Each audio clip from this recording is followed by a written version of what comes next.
Aqui nós temos um exemplo, um jogo de adivinhação que está nas notas do BIOMS 2013. Então ele pergunta: qual é a melhor estratégia para adivinhar o valor de uma variável aleatória com perguntas do tipo sim ou não, onde as perguntas são do tipo x pertence a um determinado conjunto? E aí você responde sim ou não. Então a forma de determinar, né, a variável aleatória é uma forma de codificar ela, né? É a mesma tarefa. Então suponha aqui um exemplo que a gente tem um alfabeto com 5 símbolos, né? Então x pode assumir um desses 5 símbolos e temos essa seguinte distribuição para o x. Se a gente começar com a seguinte estratégia, começa perguntando x ou x5, se não for, a gente passa para a próxima pergunta, x ou x4, se não for, a gente passa para a próxima, até chegar no final, e aí com certeza, né, a gente vai conseguir identificar quem é o x. Se a gente se for o x5, a gente vai fazer menos perguntas. Se for o x1, a gente vai fazer mais perguntas. Então, a gente vai fazer 5 perguntas 30% das vezes, já que a probabilidade x1 é 0,3. Vai fazer 4 perguntas, probabilidade 0,2. 3 perguntas, 2 perguntas e 1 pergunta. Então, a gente pode calcular o valor esperado do número de perguntas, multiplicando a probabilidade de cada um dos símbolos e o número de perguntas necessárias para determinar elas, para cada um daqueles símbolos. E a gente vê, que essa estratégia adotada não é uma boa estratégia, uma vez que o símbolo mais provável a gente precisou de mais perguntas. Então seria mais interessante começar a perguntar pelo símbolo mais provável.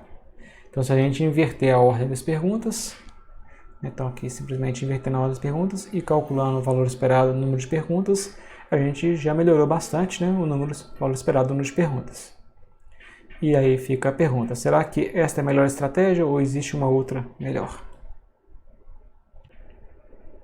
Bem, vamos analisar agora uma outra estratégia onde a gente faz as perguntas, mas ao invés de perguntar se o x é um determinado x, nós vamos perguntar se x está em um determinado conjunto. Então vamos, por exemplo, supor que a primeira pergunta seja essa: x está no conjunto x2, x3? Se a resposta for sim, eu sei que ele é o x2 ou o x3. Então eu posso perguntar: x é o x2? Se for o x2, eu determino o x. Então 20% das vezes eu vou seguir esse caminho. Então de 0,2 é a probabilidade do x. Está na definição aqui do exemplo. Se nessa última pergunta fosse não a resposta, eu ia determinar o x3, que é 20% das vezes. Da mesma forma, continuando para o outro lado, se a resposta a essa pergunta fosse não, aí eu sei que o x é o x1, ou o x4, ou o x5. Então, por exemplo, a próxima pergunta poderia ser: x é o x1? Se a resposta for sim, determinei o x. Se a resposta for não, eu sei que ele é o x4 ou o x5, então eu posso fazer a próxima pergunta como, por exemplo, x é o x4. A resposta pode ser sim, determinando o x4, ou não, determinando o x5. Note que, ao realizar essa estratégia, a gente pode calcular aqui o número médio de perguntas. Então, 20% das vezes a gente faz 2 perguntas aqui, esse 20% também 2 perguntas. Então, e 30% das vezes a gente faz também 2 perguntas. E para esses dois casos aqui, são 3 perguntas. Então, 2 perguntas a gente vai fazer 70% das vezes e 30% das vezes a gente vai fazer 3 perguntas.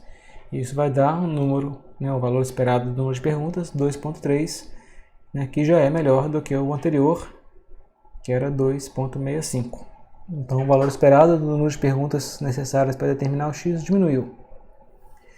Dado a distribuição do x, se a gente pegar essa distribuição e calcular a entropia, a gente vai ver que dá isso aqui. Então o número médio de perguntas, a gente vai ver que vai ser sempre maior ou igual à entropia de x.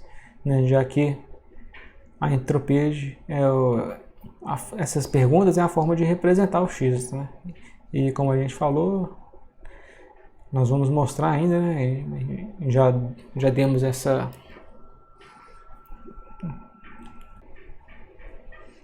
esse furo do que vai ser revelado adiante, que o Shannon mostrou que o limite de representação é a entropia.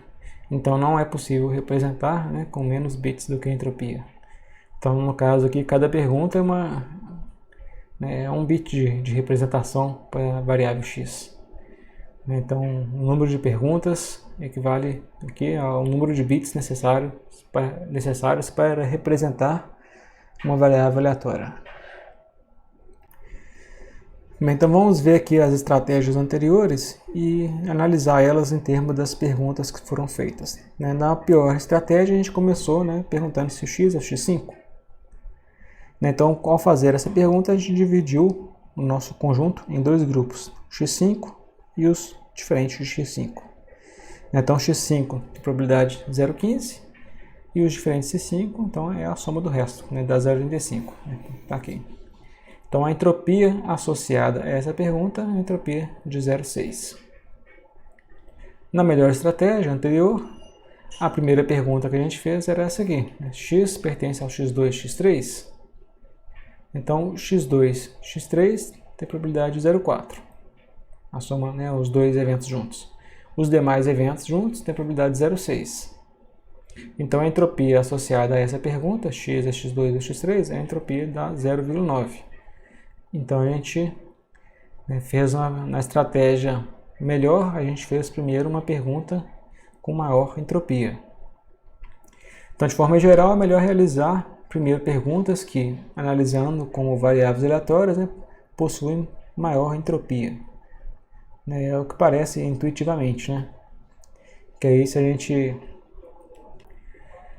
A ideia é que ao fazer perguntas com maior entropia, a entropia residual fica menor. Então, dado uma pergunta x, então a entropia residual de y dado x fica sendo menor, já que a entropia conjunta tem que ser a mesma.